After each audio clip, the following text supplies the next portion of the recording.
Good afternoon, everybody. Welcome to another episode of the Industrial Real Estate Show. Very excited for part two, where we had Jim Tompkins join us, Matt and myself, who co-hosted the episode, to talk all things supply chain. And we had so much great feedback from it that we're super excited to do part two. So, Jim, thank you so much for joining us for another episode. Thank you, Chad. Good to be back. And Matt, good to see you as well. So Yeah. you guys haven't changed at all. You still look the same. In fact, I think, Matt, you have the same shirt on, but that's okay. I think I had a sweater on last time in my defense, but I may have the same one on. I may. Okay. Yeah. Mental image, it looks the same. Yeah. All good. Okay. I'm an AI generated actual. This isn't even me right now. That's coming pretty soon, actually. That's right. Yes, That's why I I was brought going to it say up. the same thing. Yeah, absolutely. Coming very soon. Yes. That's why I brought it up. So Matt, thanks as well for joining me to co-host with this episode. Jim, if you're good with it, why don't we jump right into it and just get a high-level overview of what's going on in the supply chain industry, and just to perhaps a little bit of context.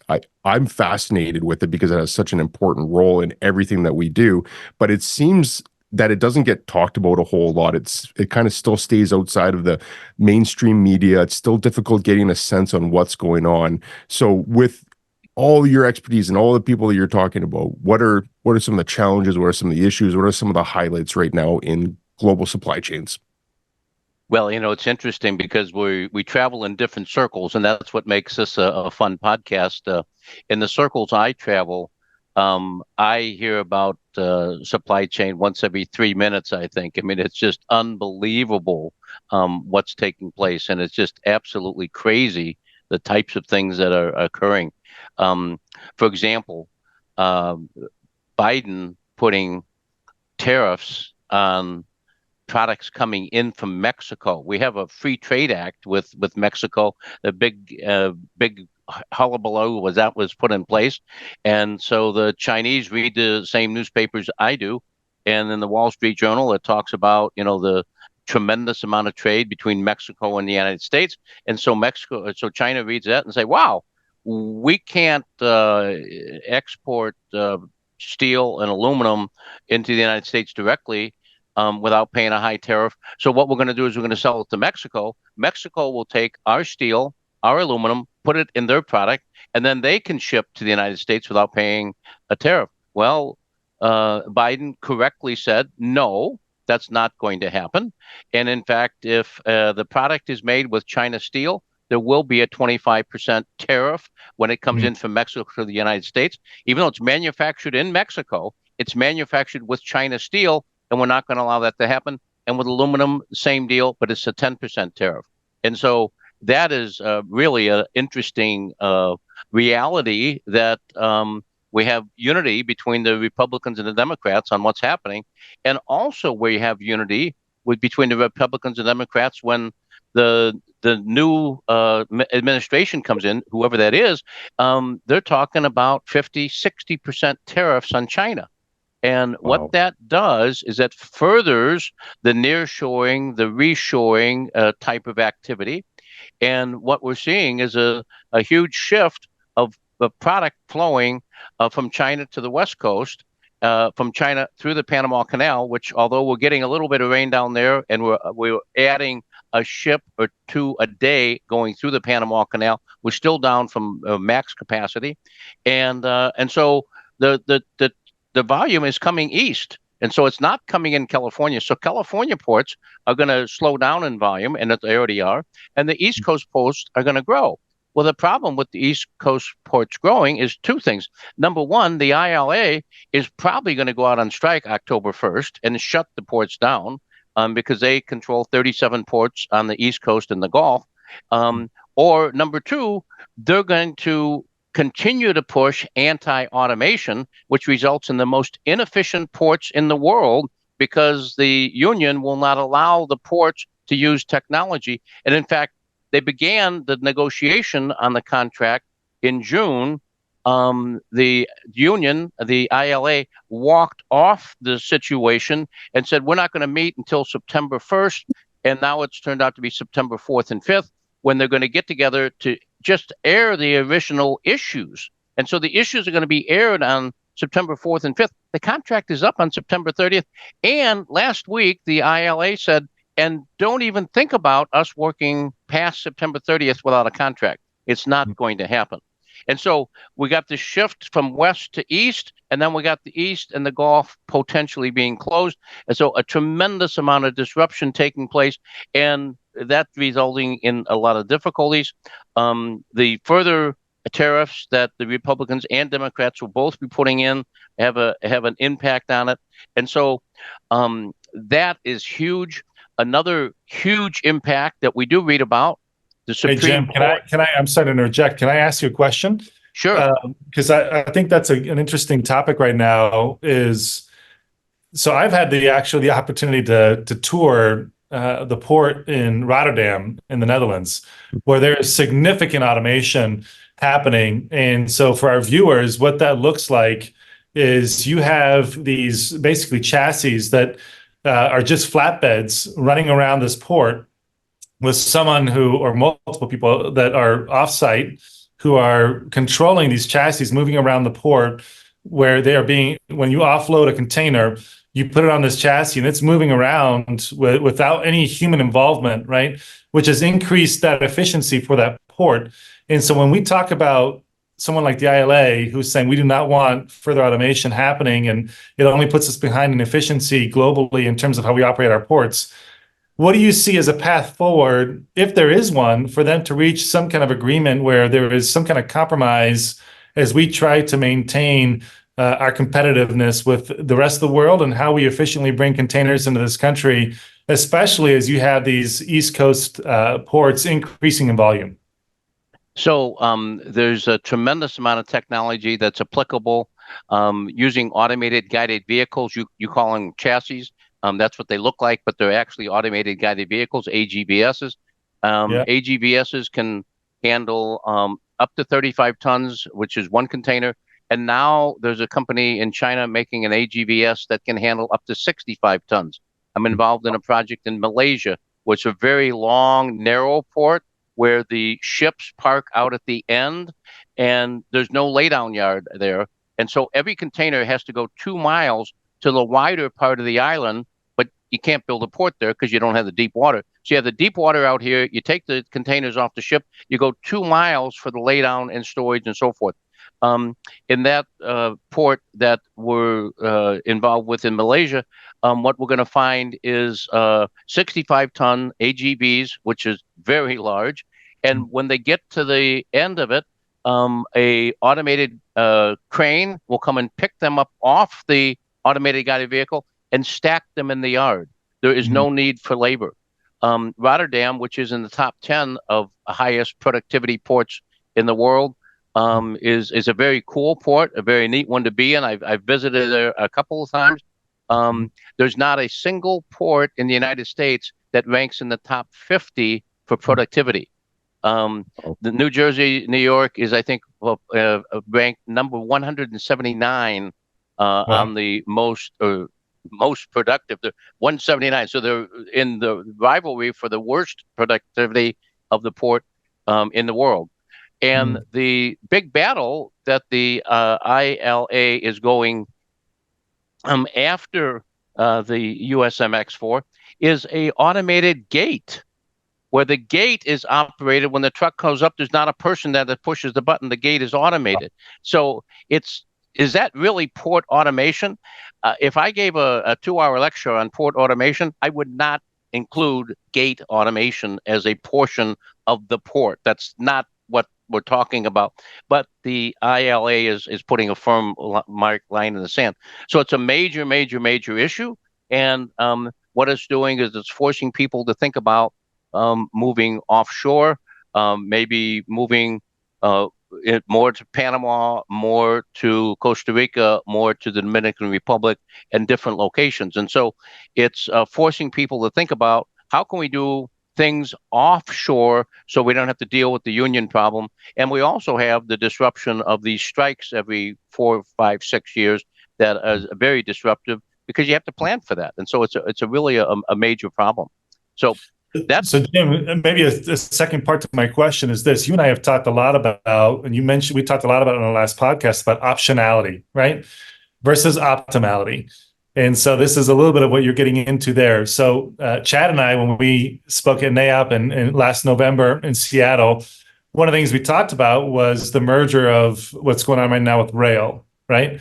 And so because of the increased volume of everything that's being pushed to the northern part of Mexico, and how some people are comparing this visually to like a tree trunk, right? With the roots being Mexico and it growing into the United States and the branches coming out of that for industrial real estate and for different stops along the way for rail as it goes into Canada. So with saying that, do you see a scenario where as we decrease the efficiency of ports and we move more west to east and all that kind of stuff, where do you see a scenario where with optionality in mind, we push things south into Mexico to try to skip the ports altogether to then use or take advantage of the rail going into this country? Do you think that's an option? Yeah, it certainly is an option. The challenge we have is people kind of in their brain think that Mexico is centrally located.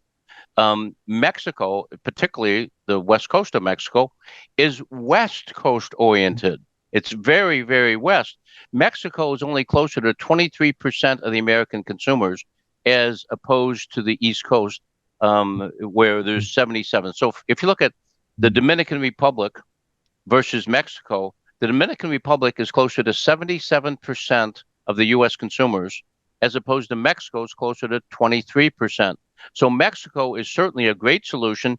You bring it in to the port, you go straight to Monterrey, and then up by rail. It's a great pathway, and it does avoid the ports that have this automation ban that's put on there by the union.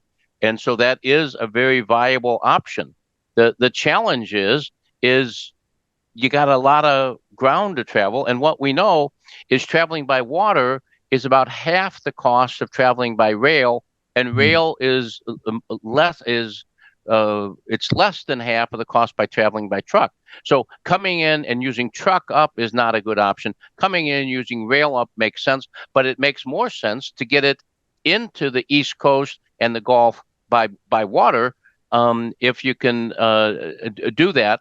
And if what you can do is process the material in the Dominican Republic, for example, and then have it come up and just offloaded and gone, no real processing, no container breaking, just get it gone. There's some opportunities, even without the automation, of increasing the productivity of the ports. So optionality is a key issue here.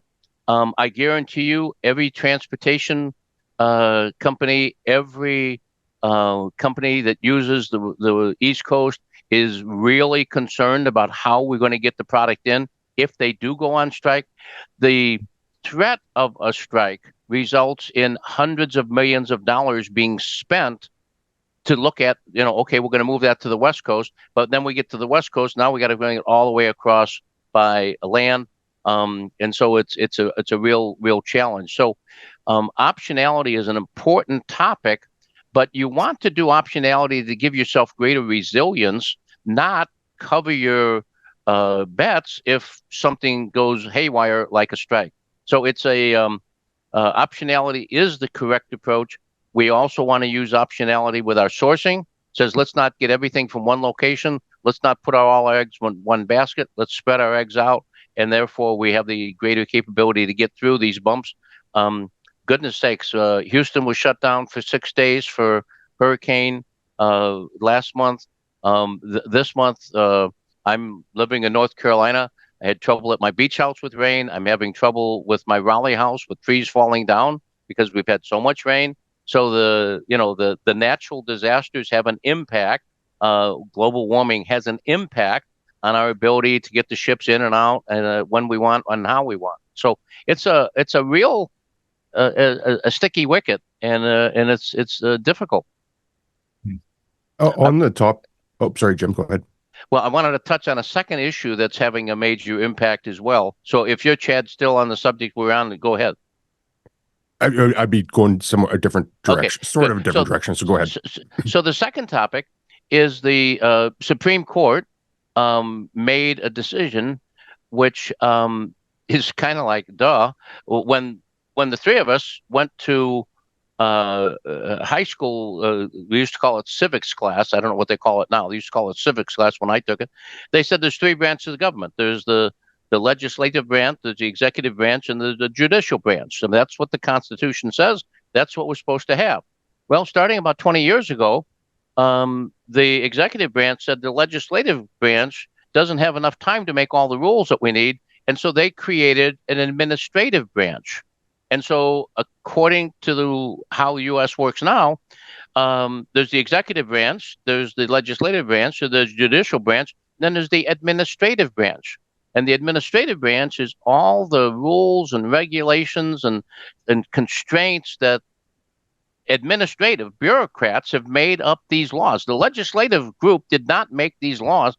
Administratives are affecting hours that truckers can drive, impacting safety, and doing all these rules and so forth. Well, the Supreme Court said the administrative branch doesn't exist. That's not part of the Constitution. We have three groups on the Constitution. So all that regulation stuff is going to go away. And so there's going to be some big battles. If one party gets in, another party gets in, they're going to put the pedal to the metal, and we're going to free up industry, which is going to reduce inflation and allow the economy to move forward without all that administrative stuff. So those are two big deals that are impacting what's going on in supply chain and the ability of the supply chain to be able to do what it's supposed to do at a reasonable cost. Yeah, that's fascinating. I'm all for eradicating middle management as a sector in general, and especially if we could get rid of a whole department, that's great news in my mind, because the red tape and the bureaucracy is horribly inefficient. Yes. I wanted to talk on the onshoring specifically. So there's a lot of manufacturing underway right now in North America, but it's mostly EV facilities or data centers or semiconductor chips like TSMC and Phoenix and battery production. There's very little outside of those main drivers. Are you hearing from anybody that's saying we should make textiles, or we should make widgets, or we should start onshoring more conventional consumer goods? Or is that still going to be made off-seas in China, the world's factory? Or are you hearing from anyone that's saying, let's start manufacturing everything in North America? No, I'm not hearing anyone who looks at the economics making those types of decisions. When labor is an important component in the cost of manufacturing, there's no way in the world we're going to bring that back to the U.S. Now, can we bring it back to North America? Well, Mexico is about half the cost of the U.S., but China is about 15% less than Mexico. But there's places in South America that are half of the cost of Mexico. Okay, and so if we're really we're using our head, looking at where labor is an important component, you're not going to be even bringing it to Mexico. You're not going to bring it to Canada. You're not going to bring it to the U.S. You are going to go to Latin America, and there's a lot of good sources down there for shoes and clothing and so forth. Now, when the labor becomes less and less and less important in the manufacturing, for example, when you're making semiconductors or when you're making high-tech products, in those situations, then there's a potential to bring that back. But you're not going to bring back something that's being manufactured now by a person who's being paid $2 an hour and pay that person $20 an hour and expect it to get done at a reasonable cost. It's simply the economics don't pay. But in addition to labor, the cost of real estate is much, much, much higher. And so your fixed cost of that is higher. So are we leaving China? Yes, we are leaving China, and we're going to continue to leave China. The problem with leaving China is they're very smart.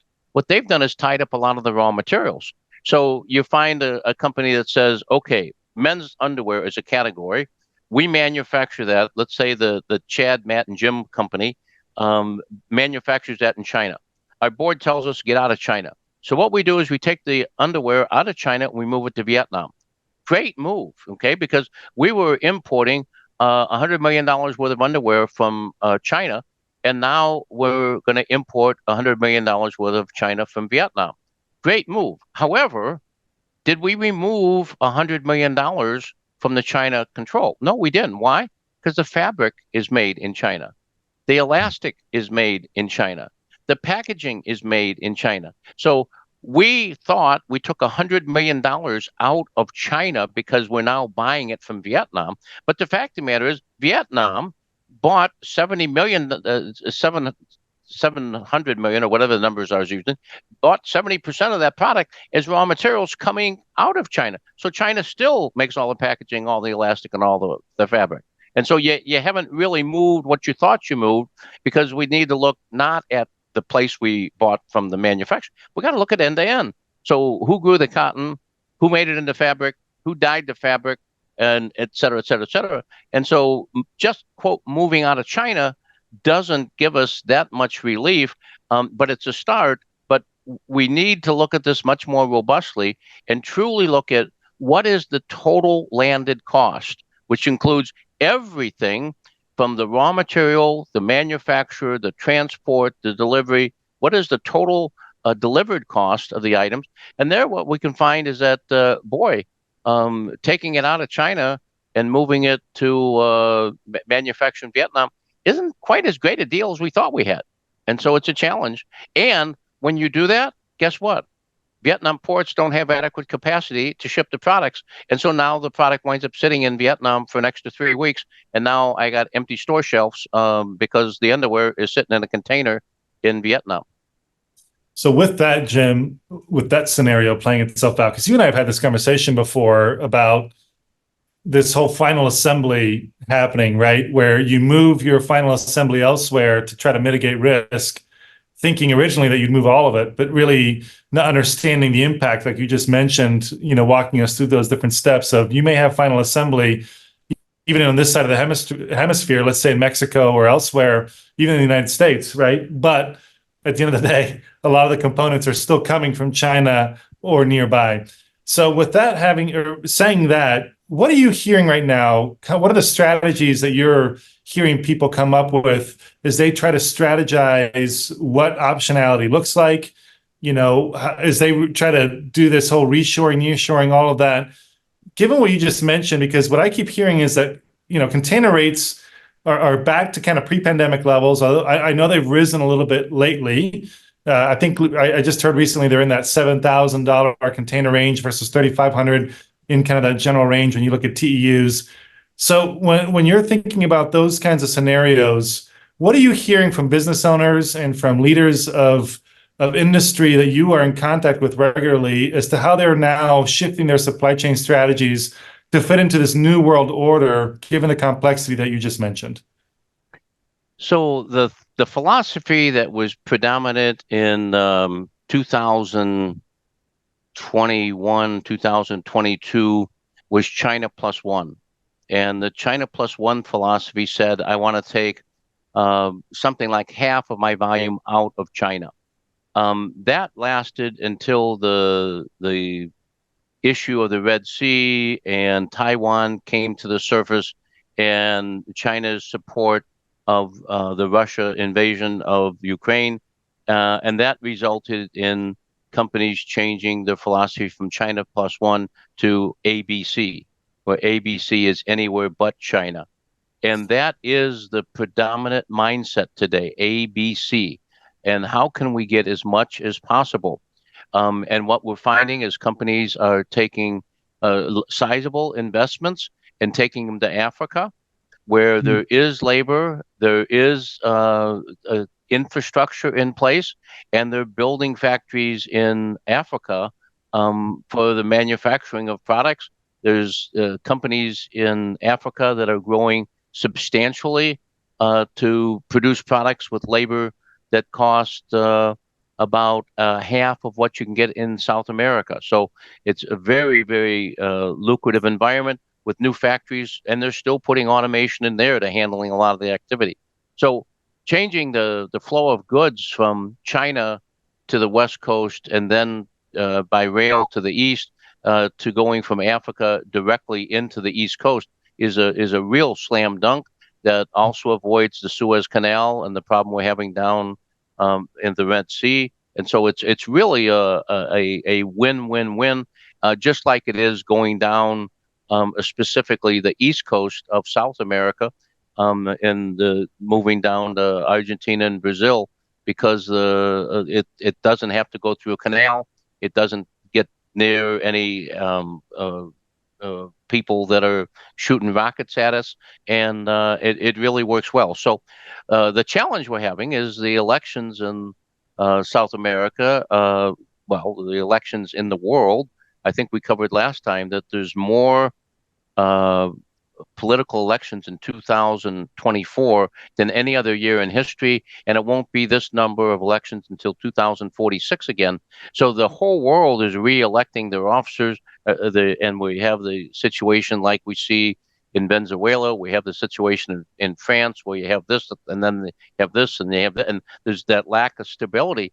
And so companies are having a hard time developing the right playbook. And so we're a good procurement strategy, say 7 years ago, was I knew where I was going to produce this product line in 2024 and 2025, and then in 2026 and 27 I was going to make this shift, and then 27 and 28 we're going to make this shift, and then 29 and 30 you're going to make this shift. And there was a plan where we were going to be heading into the better locations from a cost of manufacture and a cost to get it delivered point of view. But now, oh my goodness, who planned 5 years? Are you kidding me?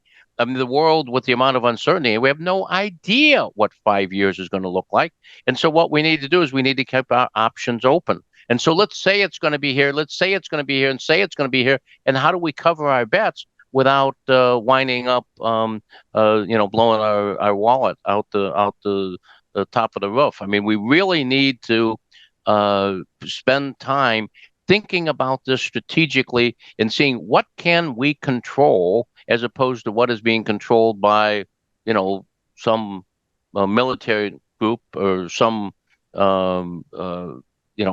political switch that changes how things are taking place. So political stability is important, financial stability, controlling inflation. Those are all supply chain topics because they're big deals, and they change the way we do business. Yeah, I want to touch. Oh, go ahead, Matt. I'll go after. No, please go ahead, Chad. Go ahead. One thing we talked about last time, Jim, was just the economic war that we're facing with China, mostly. And you could maybe make an argument that we're on the precipice of World War III right now with actually military forces, but we're definitely still in an economic war with China. And if we're going to start imposing massive tariffs on everything that they export and import into North America, is it retaliatory for them to just do the same and then they start putting massive tariffs on? And then do we start getting into a tariff war? And then I guess if that does happen, what does that look like? Well, that definitely is what's going to happen. I mean, if you if I put a tariff on Matt, and I would expect that he wouldn't put a tariff back on me, I'm kind of naive. I mean, do unto others as they would do unto you is kind of how that works. And so the question is, which party was benefiting the most by the trade? Now, the reason the Republicans and Democrats in the United States agree on tariffs to China is because China is the one that is really coming out on the trade to the U.S. And so what's happening is the middle class in China is getting wealthier by the trade to the U.S., and the middle class in the United States is getting less wealthy because the standard of living in China is going up. That means the goods we're buying are going up. That means we have inflation here. But the reality is, if you look at globalization and you look at the theory of specialization and economies of scale, the volumes we're producing are so high that we can stop buying from China and go to South America go to Mexico, go to the Dominican Republic, and we can get some really nice pricing. And so with the increase of the cost in China of doing business, us putting the tariff on them doesn't hurt that much because we have a South America that we can buy it from and get really good prices. Where is China going to take all that volume? They have no place else to take it. I mean, the United States has been, I mean, goodness sakes, you go to a store, you pick up, oh, that's a nice, oh, made in China. Oh, gee, look at that. That's oh, made in China. I mean, we all have seen that. And the shirt, I mean, where was the shirt made? I mean, I don't know. So it's a real issue that who's going to be hurt the most? Will they retaliate? Absolutely. Do we have a choice? I hate tariffs. I love free trade. But when the other guys are cheating, you can't play fair. We decide, we're going to have a boxing match and you're going to be fair and I'm going to start coming in with low blows. Well, you can't box like that. You can't, I mean, they got to stop the fight. I'm cheating. And if someone's cheating, they got to stop them. And that's what we're doing with China. And the best way to avoid a military war is the economic war. And we all would prefer an economic war over a shooting war. And so at least everyone I know would prefer that. I'm not sure everyone says that, but I believe that. And so we're going to have an economic war as long as they're hitting us with the low blows. So, Jim, a follow-up to that, prior to me being in commercial real estate, I was in supply chain and spent many years in China. And I was there early enough in that process, let's call it 15 years ago, probably approaching more my first time in a business capacity being in China, probably closer to 18 years ago. When you look at that, it was really prior to what we've seen now as kind of the boom happening that I've seen in places like Shenzhen, for example, where I tell people it's like living out in real time, the industrial revolution kind of happening in front of your eyes, right? Where Shenzhen, for context, call it 60, 70 years ago, was a city of about 50,000 people. And now there's 18 million, and it's right across the border with Hong Kong. And now that's becoming an economic center for China. I mention that because when you're there and witnessing this, Shenzhen now has last I checked, 4 out of the top 10 tallest buildings in the world. The wealth that is in that area is incredible. And that's happening in a lot of major cities in China. You have the tier 1 cities, as we call them in China, where that's where a lot of the wealth is concentrated. So with the population of China, the increasing amounts of wealth that exists there, the rise of the middle class, if I'm a manufacturer of goods, let's say Nike or Adidas, or I'm just thinking of shoes here as an example, I would think to even maintain part of my strategy being that I leave part of my manufacturing there, if not all of it, because I can still ship it to the United States and elsewhere around the world. But I've got a huge consumer base there in China itself, right? And so what are companies like that? I mean, it seems to me like that's going to be a tension of, do I leave China in the first place when my consumer base is now increasingly in Asia? What does that look like? Well, that's a great topic, Matt, and it's for the economists to work on that one. Us supply chain guys, our job is to get the products that we can sell to the market where they're going to be sold at the closest to the time schedule that we've been promised, and at a cost that is minimal. And how companies make a decision. Will us getting into a tariff war hurt brands that are selling substantially in China? Yes. Will they make more money on the domestic market because they're buying it from South America and it's proving profitable? Yes. So the brands have a real challenge. I mean, you mentioned Nike. I mean, that's a marvelous global brand. And if the market in China goes south on them, or Apple, the impacts on Apple right now, with the China putting up some of these walls to Apple, it's a huge impact on the company. But the fact of the matter is, we're not really trying to look at the the wealth of companies based on the strategy they deploy. What we're trying to look at is how about the consumer? That's who we really need to be. Supply chain people, we need to take care of this consumer, make sure they can get the product when they want it, where they want it, at a cost that's reasonable. And that's our job. The economists need to be looking at this global balance thing and all of that stuff. And by golly, it seems like they've done that fairly well in the past. And are they going to upset the apple cart is the question.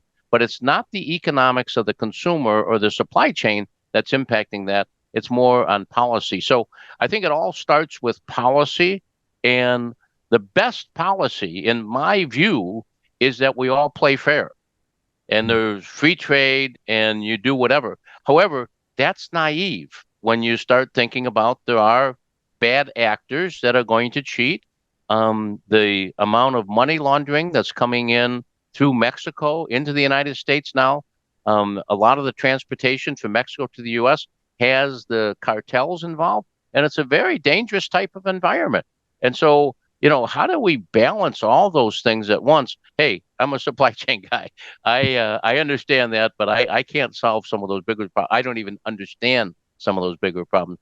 But as a company doing its job, it needs to take care of its consumers and its stockholders, and there requires a balance between exporting, importing, and where we sell our product. Yeah, there's so much as you're talking about that. It's infinitely complex to try and put all these puzzle pieces together. You've got the supply chain side, and then you've got geopolitical risk, and then potential wars, and all the droughts happening in Panama and Suez. Like it's so infinitely complex. It's hard to really grasp how to actually handle it. So I can see why you need to be following this diligently. What are some of the major things that you are saying to people right now? Is there a singular message of, is it you just need to have optionality, or how are you advising people to stay on top of all these moving parts that seem to be changing on a day-to-day basis?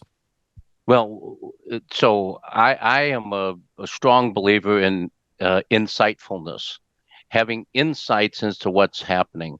And so what I think we need to do is we need to have a really high quality business intelligence group that is telling us what is really happening, what is happening to the markets, what's the impact on our profitability, what's the impact on the cost to the customer, what's our ability to serve the customer, and take that business intelligence of what's really happening globally, and then say, okay, how can I gain insight from that? How can I mine that information and understand where are we going? The business insight tell us where we've been. Okay. And now what we need to do is take that and say, where are we going? With that insight, then what I need to do is I need to be innovative based on my insight. I believe this, and this is going to happen in the market, and therefore I'm going to have this innovation. Now, this isn't an innovation necessarily of inventing a new product or inventing a new technology. This is how we do it, how we ship it, how we move it, where we purchase it. And so we need to work on that innovation. So I see business insight, business intelligence, insight, and then innovation. Unfortunately, what's happened for the last 5 years in the United States, the level of innovation is way down. The reason innovation is so far down is because we're firefighting. We got everyone trying to handle this. We got to do this. We have to do this. We have to do this. One of the reasons Matt got out of supply chain probably is because he was going crazy. I mean, there was nonstop chaos. Okay. And so now he left there and went into real estate. I'm not sure that was the smartest chaos move. Yeah. We could argue on that one. But the supply chain is absolutely a zoo. And you're changing direction every week. So what that resulted in is a reduction of innovation. That's what we got to get back to. We got to get back to innovation. And so that is what allows us to improve and to make our operations run better, use our labor better, use our transportation dollar better, use the right amount of inventory. And that's what's really critical. So what the message I'm having with my clients are, come on, innovation. We need to really take a step back and think about what can we do to deal with this mess we have and still do well, even though we're not sure what the future looks like. And I think that's really, really, really critical. So I think a big, big, big term, a big way to think about things is innovation. If we're looking at real estate in Japan, almost all new warehouses are multi-story. In the United States, we stopped building multi-story warehouses. It's back when in the 1940s. They're all single level now, and we go higher inside. But what they're doing in Japan is they got 30-foot ceilings, and then they got 5 floors of that. And that's allowing them to use land better. Land's very expensive in Japan, and so that allows you to reduce the cost of warehousing. So that's innovative. That's really cool. But so we need to have those types of innovation. We've got to think outside the box. We got to think, where are we doing this?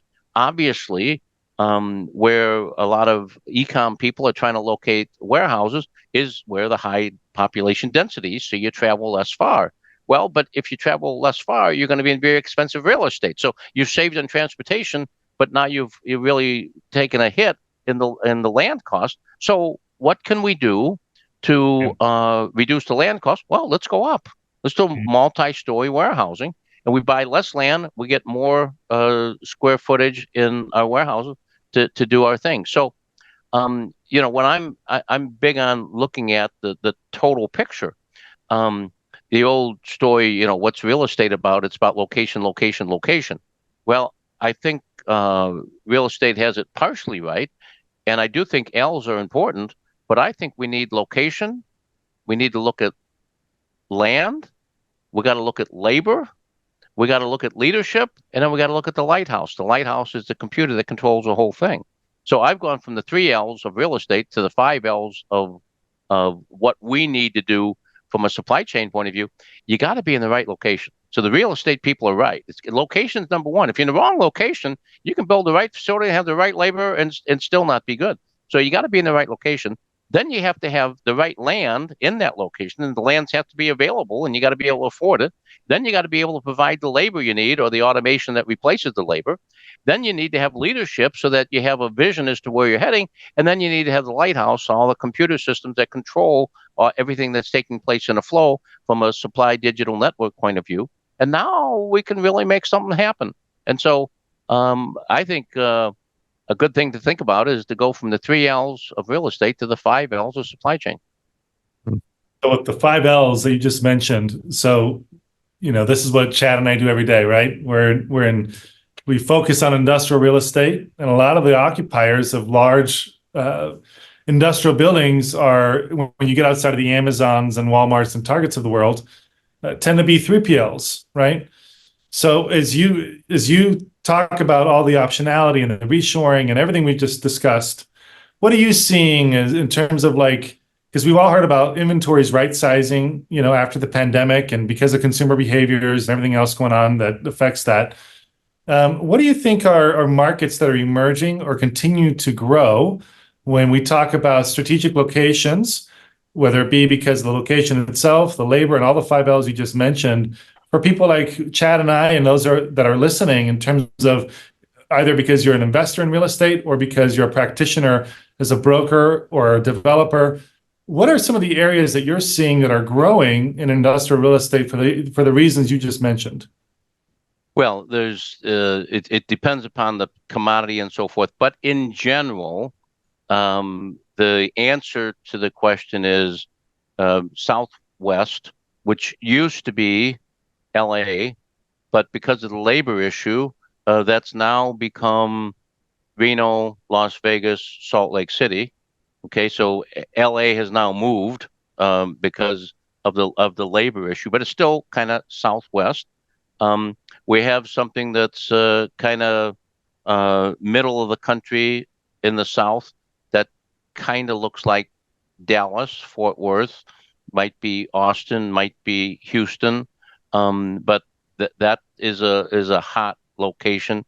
Atlanta still remains very, very hot, even though we're finding labor challenges there. something in the Northeast, but you can't find any land in New York or New Jersey. So Pennsylvania's looking good. West Virginia's kicking in. Sometimes we're going upstate New York. Sometimes we're going down in the Baltimore area and Maryland. But there's a pod there, and then there's a Midwest thing. Used to be Chicago, but costs in Chicago are so high, it's moved over to Indianapolis and sometimes even as far over as Columbus. So we have five. It's the Salt Lake, the Dallas, the Atlanta to Pennsylvania, and the Indiana. Those are the kind of the places you think about the most. That gives you the best trade-off between service and cost, and is true. Now, there's still going to be some people that have a good reason to be in Illinois because everything's coming in from the West Coast on rail, and Chicago is the center of that. There's some people that want to be up in Minnesota or over in Denver to cover the North Dakota and South Dakota and Idaho and those places because of the growth up there. But that's in general what we're thinking about. And so then the question becomes, how many do we have? Do we have 5? Do we have 6? Do we have 3? Do we have 2? If you're going to pick 2, you're not going to pick Dallas and Salt Lake. You're going to pick, Salt Lake and Pennsylvania or Atlanta. You're going to kind of balance it out. And you can do modeling on that. The modeling that's done used to be done with precision and really, really, really was important. In fact, my prior firm, we used to do a lot of network modeling and made a lot of money on those projects. But the fact of the matter is, you're typically modeling 5 years out, and what you're getting for data is just some wild guess. You have no idea.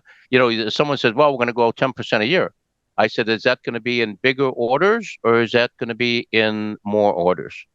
They said, we don't know. Well, it makes a big difference. Okay. If you tell me it's going to be 10% growth and it's going to be in 10% more orders, that's a whole different design of that warehouse and the requirements from a real estate point of view than if you're going to go trend by having the same, instead of bigger orders, you got now more orders. Those are 2 different design criteria, and they're going to take you in a totally different direction.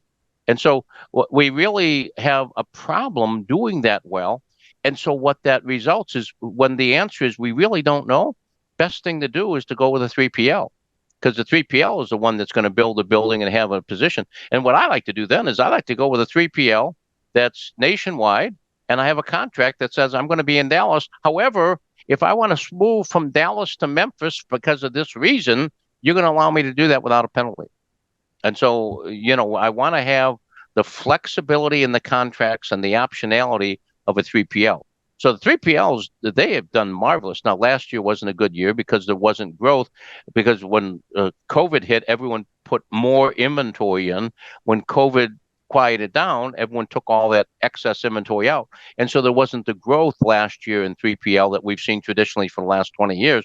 But that'll come back. I mean, because the growth of 3PL is going to be because there's more goods being shipped and more goods being consumed. And so that will occur. So 3PL is still going to be a healthy industry going forward, even though 2023 was a lousy year.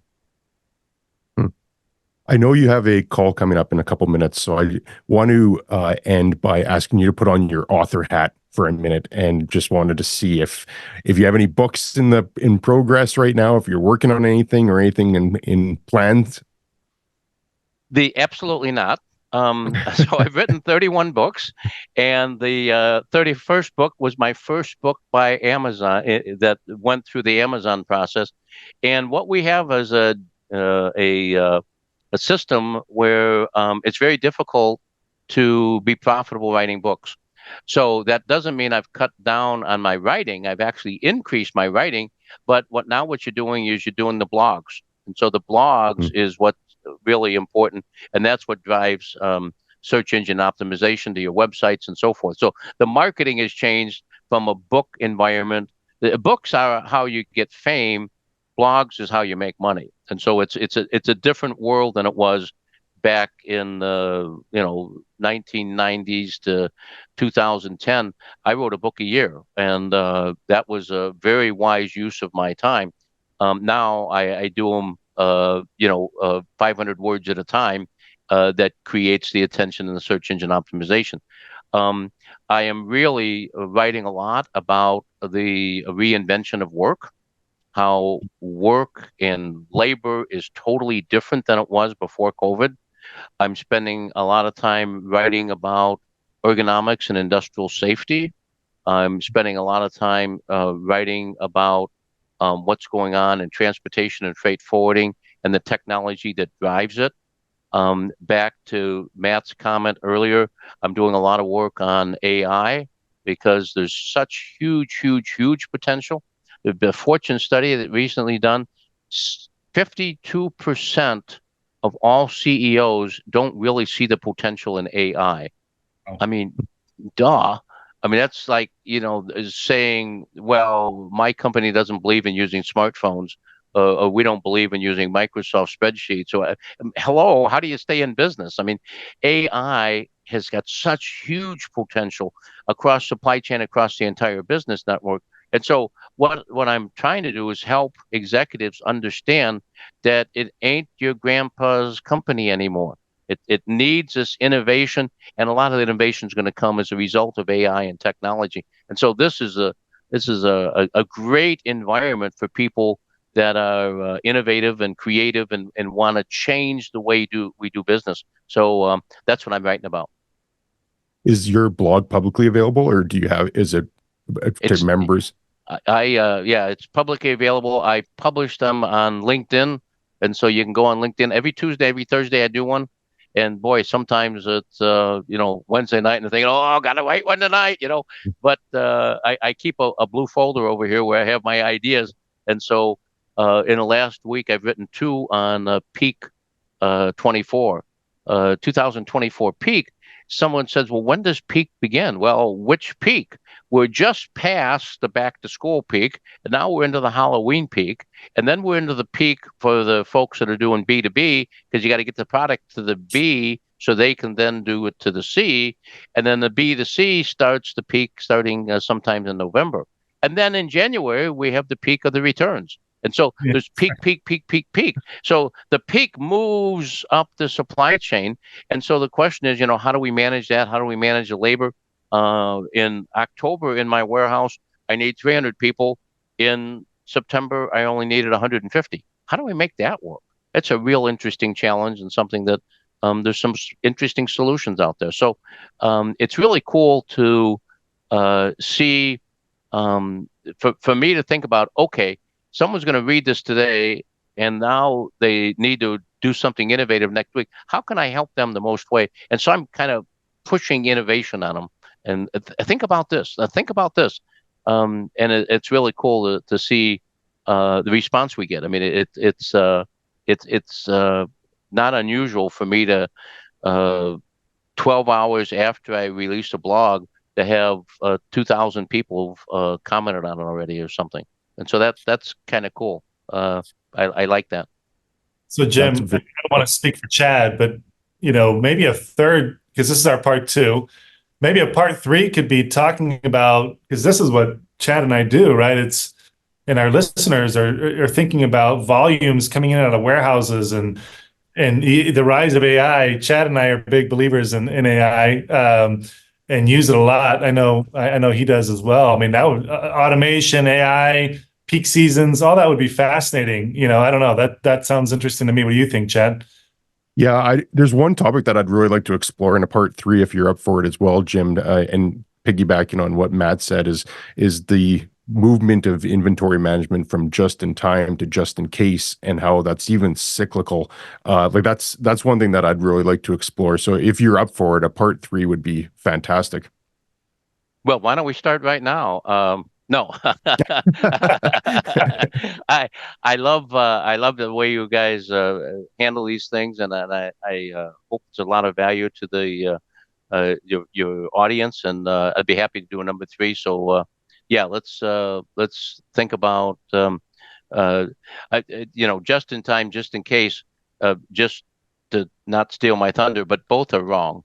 Neither one is right, and so how do you say, well, there's only 2, just in time and just in case? Well, if you think that, you got a problem. That's not right. So yeah, there's something more to talk about there.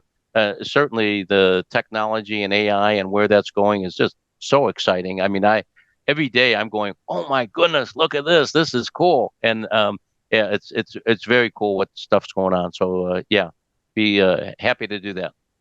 Awesome. Well, even Vish said, thanks for the awesome guest on this call. Salvador said very valuable information. So you're already getting some great feedback from people on here. Part 3 sounds awesome. I know you have a call coming right in, so we'll let you go, Jim, but we'll put a link to your LinkedIn. So, because I definitely want to follow along with those articles that you're putting out. And then offline, we'll try to line up a part 3 on this. Great. Thanks, Chad. Thanks, Matt. Good to see you guys. Thanks, Jim. Thanks, Matt. Thanks, everyone, for tuning in.